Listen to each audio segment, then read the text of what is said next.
I'm here today with Jaime Konzelman, and Jaime is VP and GM of America's sales at Rackspace. You oversee the Americas for sales as VP GM at Rackspace.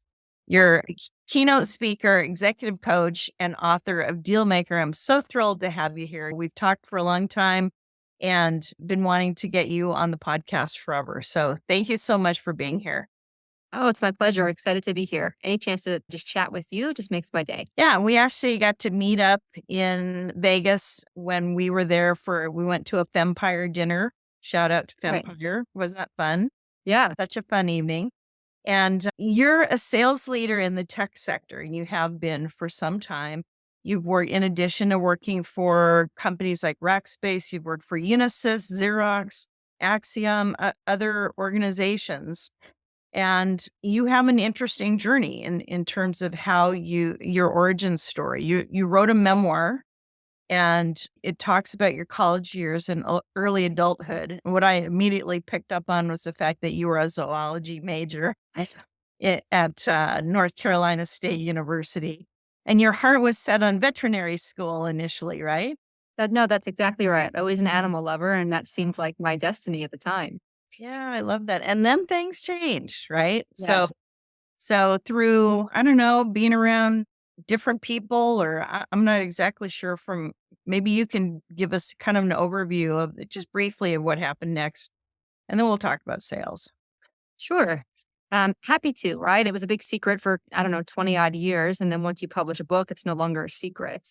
And so, yeah, I was studying zoology at NC State University, graduated high school at 16, super book smart, not so people smart, but not so socially adept, as they say. And then thought I would study my way through it and get to vet school as fast as I could, and took probably too many classes and was a junior within 3 years and then flamed out royally. I just didn't have the study skills to maintain that kind of workload. And so I ended up losing my college scholarship and didn't quite have the courage to tell my parents. And when I finally got up that courage, my mom was like, you know what? We sold the house we grew up on. We're retiring early. Your godfather passed away. We just need to know you're okay. We want to travel the country in a RV because that's our dream. And at 18, 19 years old, I didn't know what else to say other than, of course I'm okay. And then go, how on earth am I going to figure this one out? And so Yeah. for me, it was really survival mode. I had a professor, really a lab TA, and her husband took me to a strip club on amateur night and said, you know what? We know you need money. This is the fastest way to do it. We know you were a dancer as a child, and exposed me to the world of adult entertainment. And I'm not somebody who does anything small, like go all in. And so That's big. went big, go big or go home. And in hindsight, what I can see is my very first mentor was a very famous headliner. And I ended up not just obviously dropping out of school and dancing, but she took me on the circuit, and I learned to enter pageants and win titles. I learned how to build a fan club by doing radio interviews and set up a little website and have a membership. I think I sold Jamie Lynn because, of course, I used my real name because I thought, how cool was this? I was famous, right? Jamie Lynn branded everything from mouse pads to golf towels to hats. And at 19, built a $250,000 a year business, but as an adult feature entertainer. Wow. And I think These are sales skills back then. that's just it. Always. And we made packages and put these things together. And in hindsight, what I can see is in a world that would often consume most people, like I found mentors and a path that cultivated communication and business skills that I had been hungry for, but not really gotten through formal education or in my own life for whatever reason. And while many people, I think, would look at my life and say, oh, young girl gets off track, makes mistakes, I don't see it that way at all. Yeah. Yeah. That was part of your journey. Part of my journey. And I feel in an esoteric sense, the path that we're put on and the challenges and how we climb through that, but not only does that make us who we are, but I don't know that I could have gotten the lessons that I needed to become who I am any other way. Wow. I love that. I love that so much. And then you found your way into sales, into corporate America.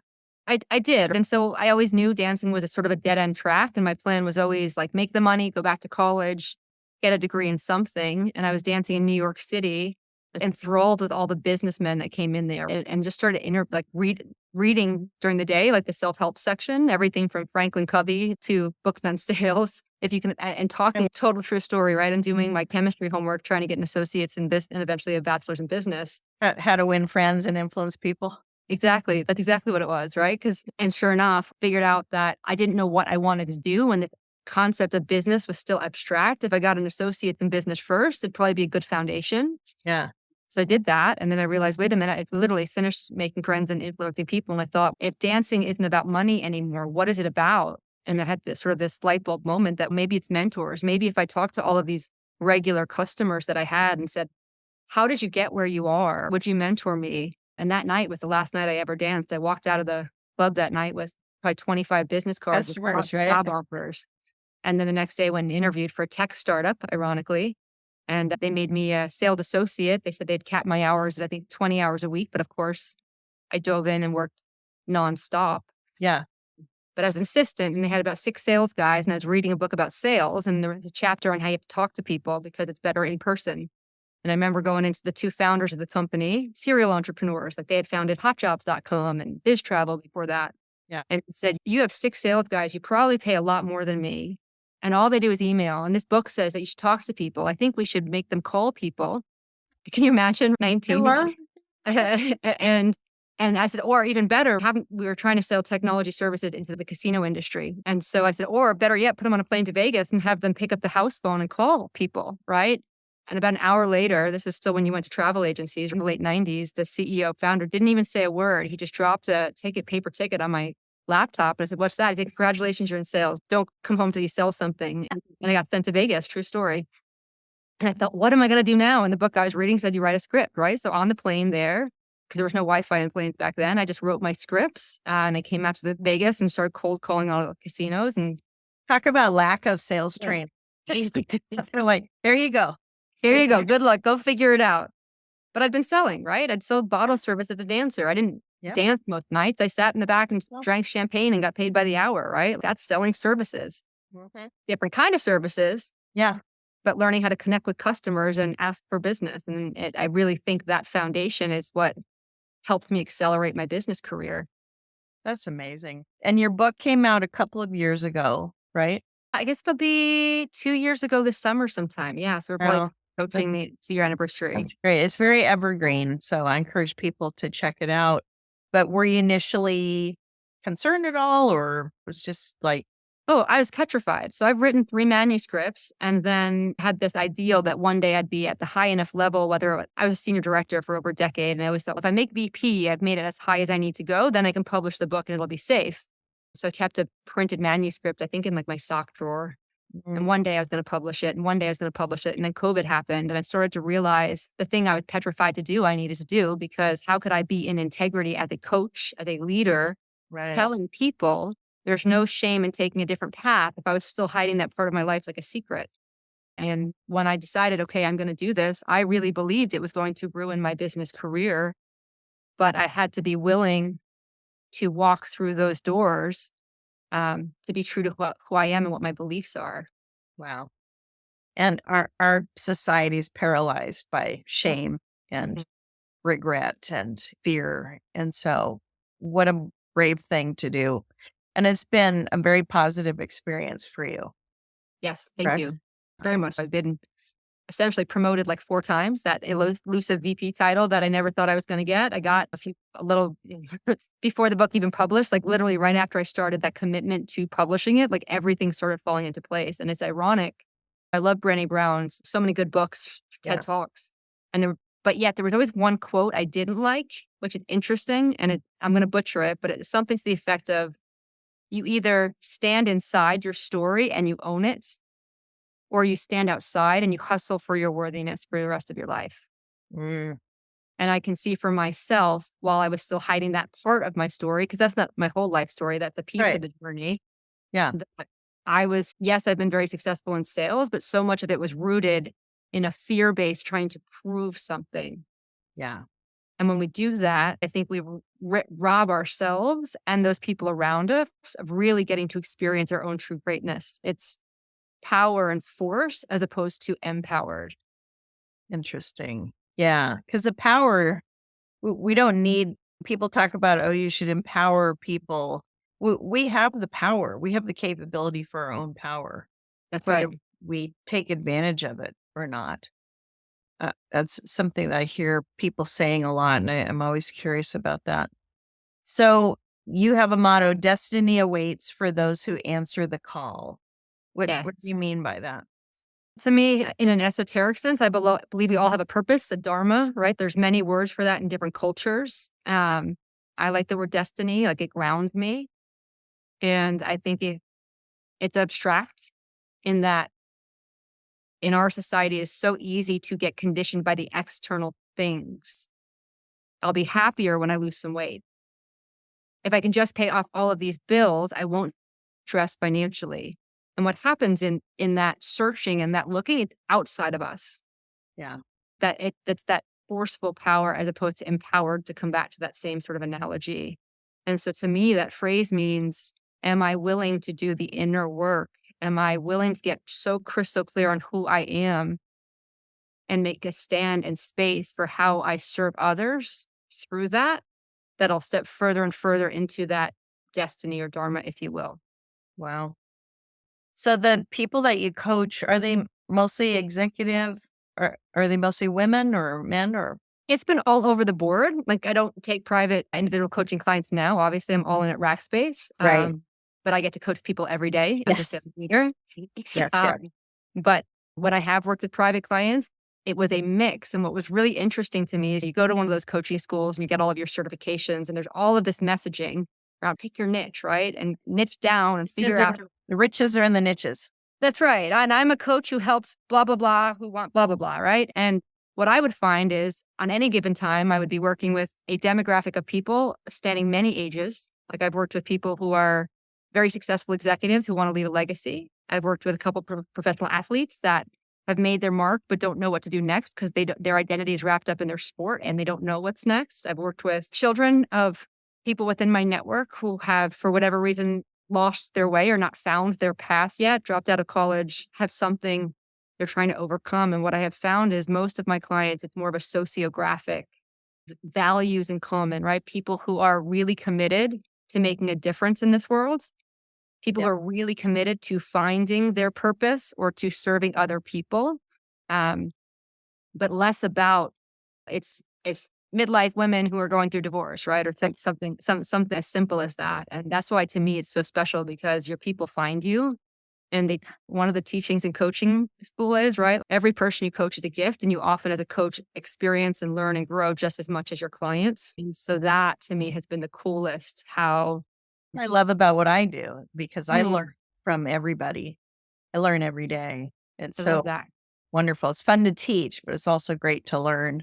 The statistics are that sales as an organization just doesn't invest in coaching, and managers don't know how to coach and things like that. Have you run into that in your different places you've been?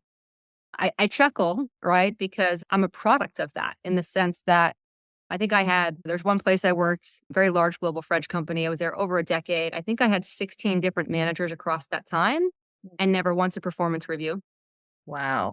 I think two of the folks I could get to show up for a one-on-one on any regular basis, but you're basically outsourcing managed services can be a really brutal environment. Like, one of the boss who would show up for me, a guy named Louis Jones, awesome manager, worked for IBM for a long time. He said to me, I will show up because when I was at IBM, we used to joke that IBM stood for I'm by myself. And so it's not a secret within many of these big services Yeah. companies that have massive attrition rates. I think at that previous place, it was like 86% or something. So silly. It's crazy. And I wouldn't be who I am had I not been at a place that was so structured and processed that I got my coaching by fire by taking a process that I had to go through and get kicked in the teeth and come back and get better at, right? And so I'm not only have a bias towards coaching because I am a coach, but I just look back at the struggle that I had to find my way for so long and wonder what would have been possible if I got a little support along the way. And how many people are in that position. I used to joke if a meeting was going poorly, let's say a customer was upset about something or there's a service delivery problem, it was like rats on a ship. Everybody would disappear. or as I got into doing bigger and bigger deals as a deal maker, 50 million, 100 million at total contract value, when it was hard and you were in the fight of the deal, very difficult to get people to show up to a meeting with you, an executive, let's say. Um, Not always, but sometimes, oftentimes. But when it was signature time, right? They Yeah. came, they came out of the woodwork. And so as a belief system, the lens I look at the world through, I just think everybody can benefit from a coach, especially in a time when the sales environment is becoming harder and harder. Yeah. Yeah, that's for sure. And how are salespeople doing now with generative AI and all these other things? Are people okay? Are they worried about how things are changing? Because I find in the greater community of sales, there's still some things that are up in the air. The economy hasn't really settled. Yep. There's some different challenges that we're dealing with now. I think absolutely right. I think it's go to cross sector. It's no different. So many. If we just take a look back at the industry I'm in, IT services companies, right? Two of the three biggest have split into two pieces, right? The hyperscalers came in and have done extremely well, but are now not seeing their same growth rate. We have the good fortune at Rackspace of being owned by an Apollo, so right, so one of the largest private equity firms. Yeah. And at our sales kickoff, two of the partners from Apollo came and spoke with us, which was amazing, right? And so some of the questions are, what are you seeing in the market? And one of the first things they said is there's a lot of confusion right now amongst buyers.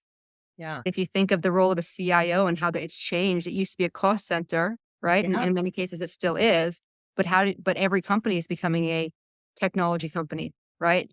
If you Yeah. look at Nike for many years, their 10K, they said we're a retail company. Wholesale, retail. If you read their annual report today, it says we are technology services companies. Over 60% of their business comes through the Nike Plus app. Isn't that amazing? Think about that. They can completely transform their business model, building a direct to Right. consumer relationship predicated on technology. But Yeah. how do you manage that? Almost everyone says their business is technology now, don't they? Right. Because it's involved in everything. Fascinating. And I find it very interesting and exciting because I'm not afraid. And it's the one thing that's always happened in our industries, Right. especially and in your specialization too. So, what words of advice would you have for, let's say, for a woman who maybe is interested in leadership Mm. in IT in sales? What Uh, would you say to great, her? great question. I would say lean into yourself in the sense that I think I spent so long, I referenced that Brené Brown quote, trying to prove myself, right? I hit my quota went from 10 million a year to 350 million a year. And then I was leading a team that ultimately did 4.6 billion. But within that, I was the same level within my company, senior director. There were levels, Really? and my salary had stayed the same. And And I did you personally feel like you had to keep doing more and keep doing more to show It was them? it was the more machine, right? Be on this committee, help with sales kickoff, be on this special program to help synthesize and all of the things. And it wasn't until I actually started coaching others who were in that predicament, right? And I thought, I can't coach. At first, I remember a woman approached me and said, I want to make vice president. You coach me. And said to her, I've been a senior director for 12 years. I don't know how I can help you. And she said, I know you're my person. And I thought, let me think about that. And then I read about a dozen more leadership books because that's exactly what I needed was one more leadership book. And I thought, okay, I can help you. And I came up with a plan for her. I said, how does this sound? Like, you'll put together an evangelization deck and we'll brand you and we'll do all of these fun things. And wouldn't you know it, I think it was like within 5 or 6 sessions, I don't need any more sessions. I just got promoted. Thanks. And then did that 3 or 4 more times, like literally 4 clients. And I was still the senior director who wanted to get out of sales and was coaching clients at my current company to prove that I could be a full-time coach on top of doing the big deals. Right. And then yet when I finally did some of those things for myself was when it all changed. Right. And so it was in a stepping into myself and owning my power and owning my accomplishments. And I will leave with one other thought. One of the books that I read for myself as a coach when I was going to help this particular woman get her goal of becoming a vice president, I think it was called What Got You Here Won't Get You There, How Women Right. Rise. And so there's multiple versions of this book, but the version that was written for women, the author partnered with a female executive coach. And they talk about, I think there's 11, maybe 13 lessons in there that are pitfalls Uh, that are some of the commonalities among high performing women, the character traits, the behavior patterns that likely got you promoted very early in your career, but at yeah. some point become a double edged sword and they keep you stuck at that level. Mm. And when I read this book, I thought, I won't get anything out of it. I've read so many, a little arrogant sometimes, right? I've read so many leadership books. What am I going to get out of this? I will never forget it. I read it cover to cover on a plane and couldn't stop taking notes because I saw myself in every single one of those pitfalls. Wow. And I And just want yeah, go go ahead. ahead. I was going to say, I want to end on the idea that we have these college and university sales programs now, and the Hmm. sales competitions. More than 200 universities around the United States participate, and you can get a degree in sales. You can get a major or minor, and even get Hmm. a PhD now in sales. And Wow. yeah, and women in these university programs do extremely well. They win all when they have competitions. There's always lots of women that are not all, but there's lots of women that do really well. Then they go to corporate and they put their head down. We put our heads down, work really Yep. hard, and we figure somebody's going to tap us on the shoulder and then we're just going to rise through the organization. And Right. it doesn't happen. So somehow we have to fix there's a point there where we gotta keep these women moving and getting promoted so that they can get up to senior leadership as well. Absolutely. And there's so many things that you can then, one of the lessons in there just talked about how, especially in women, you're ingrained not to take credit. It's the we Right. speak, the team, the we. And yet, in specific times when you've led, it's okay to say I, right? I direct the team to do X, Y, and Z, right? And for me, I still have to practice that because I was conditioned from probably my first boss ever that you never say I, it's always we. But if you're Right. not actually claiming your accomplishments and claiming your contributions, guess what? In corporate America, somebody else probably is. Yeah, tip of the hat to Cynthia Barnes. I don't know if Cynthia, but she has a new hashtag that says, "Thank you, it's true." And that we should be saying when someone compliments us, say, "Thank you, it's true." And if more women did that, get credit for our ideas and for our accomplishments, That's we right. could do big things. So Absolutely. I love it. yeah, Jaime Konzelman, thank you so much. Continued success to you. And it's just a pleasure having you on the show, and I hope to have you back sometime. Thank you so much. I always love chatting with you and I appreciate all that you do for women in sales, right? I know you've got your book out too, She Sells, which I think is awesome. And so Thank I you. just can't wait to collaborate with you more. All right. Thanks, Jamie. Bye.